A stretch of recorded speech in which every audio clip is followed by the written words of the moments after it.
नमामि सत्यनारायणं भजामि सत्यनारायणं नमामि सत्यनारायणं भजामि सत्यनारायणं लोकनाथं श्लोकेशं पीताम्बरधरं हरिं इन्दीवरदलं श्यामं शङ्खचक्रगदाधरं लोकनाथं श्लोकेशं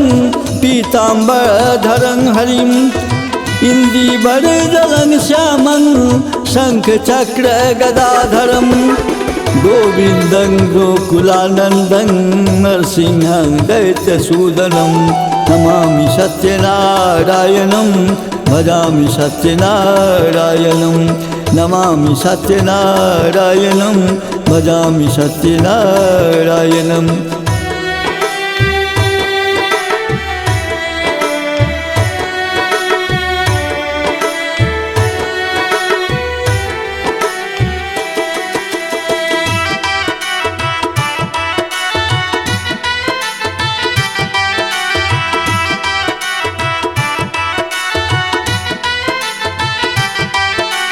ऋषिकेशं जगन्नाथं वागीशं वरदायकं नारायण चतुर्बाहु श्रीवत्सपदविभूषितं ऋषिकेशं जगन्नाथं वागीशं वरदायकं नारायण चतुर्बाहु श्रीवत्सपदविभूषितं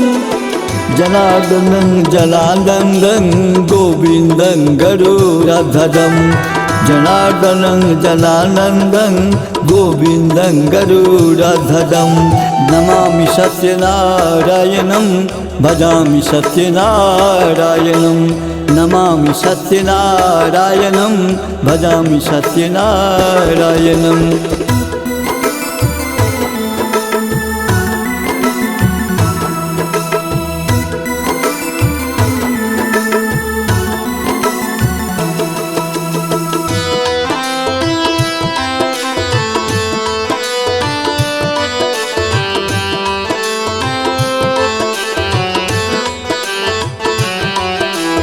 प्रथमे गुज काशी पुरीवासी शतानंद व्रत कथाय करोत प्रथमे गुज काशी पुरीवासी शतानंद व्रत कथाय करोत कलिकालाय सर्वोत्तम